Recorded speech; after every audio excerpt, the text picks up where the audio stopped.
Assim foi a minha até os 13 anos, completamente sem graça.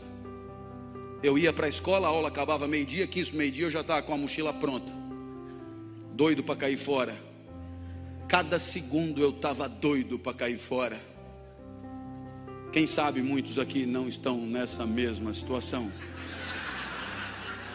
Último dia de congresso, sábado depois do almoço, as malas na porta, voo iminente, e esse cara falando de Ulisses e Calipso. Realmente, viu? Olha onde eu fui parar. Depois da aula meu pai me obrigava a nadar. Eu detestava nadar. Eu fazia revezamento com um cara que esse sim era nadador por natureza, chamado Ricardo Prado. Esse era bom de bola. Eu fazia revezamento com ele, ele caía, nadava primeiro, ele abria uma diferença enorme do segundo colocado, aí caía eu e os adversários se aproximavam perigosamente. Apesar de mim, a gente ganhava. Eu fazia de tudo pela derrota. Eu detestava nadar. No domingo meu pai me levava no Morumbi para ver jogo. 90 minutos esperando terminar. Enquanto ele torcia, eu descascava amendoim. Ele tinha que me avisar: foi gol. Aí eu fingia vibrar para ele não ficar chateado, e ele dizia: foi gol dos caras, caralho, cala a boca que nós vamos apanhar. Meu pai também me levava em escola de arte. É tão legal arte, não é? Para artistas. Tinha aula de argila. É insuportável a aula de argila, você sabe disso. Eu sempre fazia um cinzeiro. Eu tinha que dizer que era um cinzeiro sempre. Pior do que argila, só origami. Origami, coisa do demônio em japonês. Uma folha de papel, 360 dobras na ordem certa, para você chegar num fascinante passarinho que você chucha no rabo e ele abana as asas. Errou uma dobra, fudeu o passarinho. Nunca o meu passarinho abanaria as asas quando chuchado no rabo. Com uma semana a mulher já chamou o meu pai e disse: com seu filho aqui temos 3 tipos de aluno.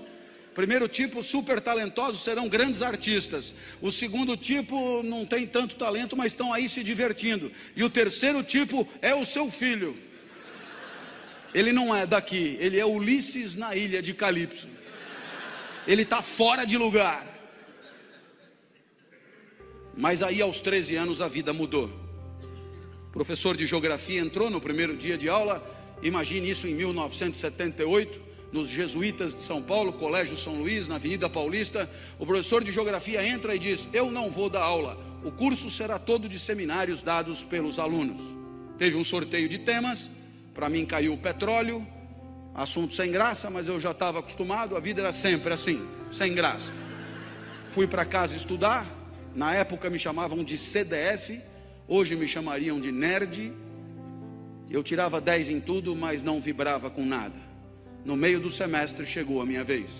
Subi num palquinho da classe, olhei para a classe e estava apinhado de gente. Imagina um lugar apinhado de gente. Colegas de outras classes vieram assistir. Os professores deixaram que viessem e vieram junto. Eu tinha fama de doido, isso ajudava a atrair as pessoas. Eu era muito esquisito quando eu era criança.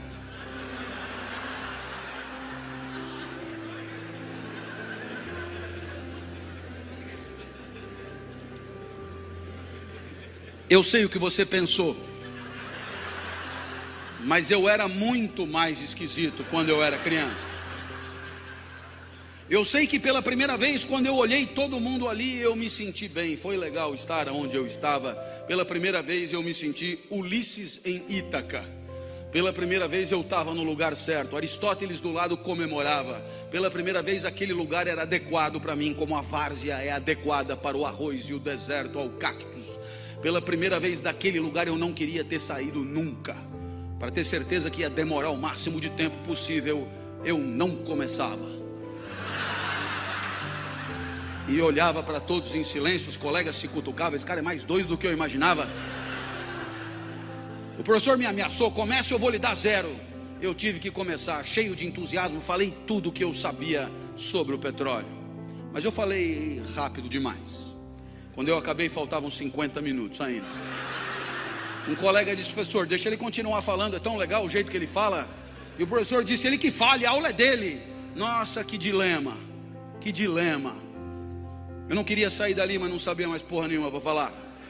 Então eu decidi inventar sobre o petróleo. Quando eu decidi inventar, eu lembrei do meu pai. O meu pai sempre foi a pessoa mais importante da minha vida. Foi o meu pai que me criou. E o meu pai, ele nunca estudou, mas ele dizia coisas que depois eu encontrei na filosofia mais sofisticada. Você certamente já ouviu falar de um pensador do século XIX chamado Nietzsche, que escreveu uma obra complicadíssima intitulada Assim Falava Zaratustra.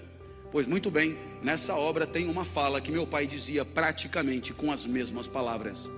Olha só a comparação. O filósofo dizia: demore o tempo que for para perceber o que você quer da vida.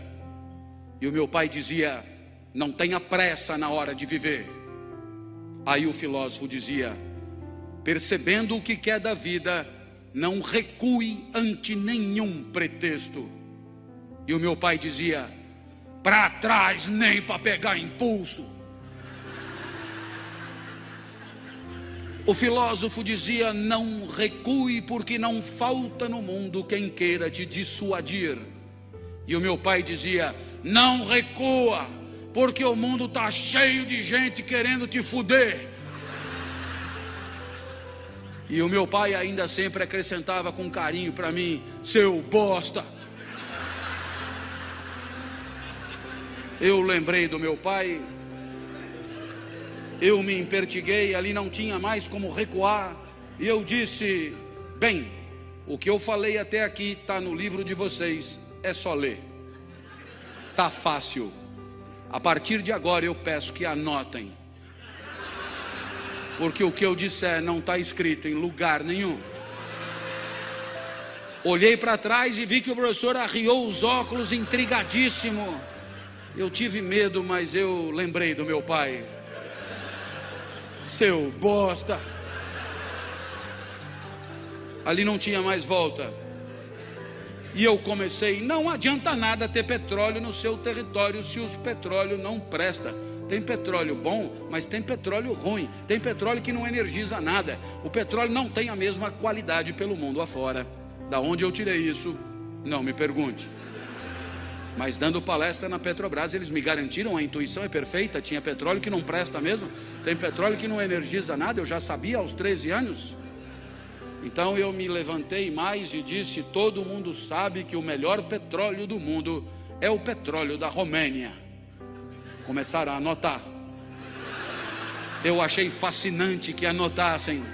Então eu expliquei: do norte da Romênia, claro, região da Moldávia. A Moldávia não existe. Eu tirei das aventuras de Tintim.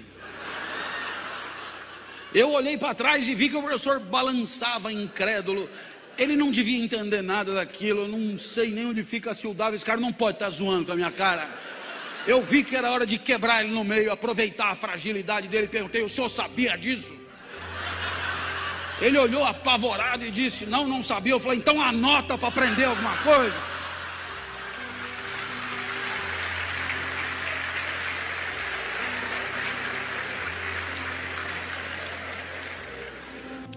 Eu continuei falando o que me vinha na cabeça, porque eu não precisava lembrar de mais nada. Falei de petróleo na Ilha do Bananal, em Fernando de Noronha, em Madagascar. Um colega disse: dá para repetir? Eu falei: eu mandei você anotar, cara. Não lembrava de mais porra nenhuma que eu tinha dito. Terminou o seminário, vieram os aplausos frenéticos. E um outro colega falou: professor, deixa ele dar todos os seminários. O professor falou: mas ele só estudou sobre o petróleo. Eu falei: quem falou? Saí dali eufórico. Fui encontrar o Fusca branco do meu pai. E o meu pai nunca tinha me visto correr, nem andar. Eu me arrastava, na verdade. Ele achou até que fosse assalto. Eu entrei no carro, Comecei a contar o que tinha acontecido, e o meu pai, que nunca estudou nada, tinha entendido tudo. Aristóteles no banco de trás do Fusca comemorando. Eu tinha encontrado Ítaca. Ali eu tinha achado o meu lugar. Ítaca para mim é a sala de aula. É ali onde a vida feliz é possível. É ali onde a excelência eu venho buscando nos últimos 30 anos. É ali onde a felicidade atravessou a minha vida. Dali nunca mais saí.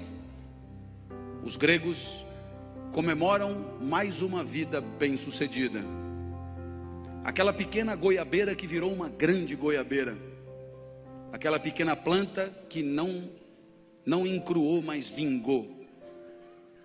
Essa é a reflexão primeira da história do pensamento.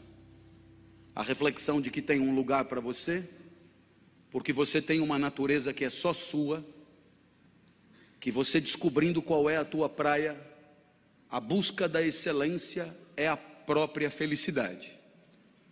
A felicidade é ir o mais longe possível, ser o mais perfeito possível e devolver para o mundo, em forma de performance, aquilo que o mundo te deu, em forma de potencialidade, em forma de talento, em forma de recurso natural.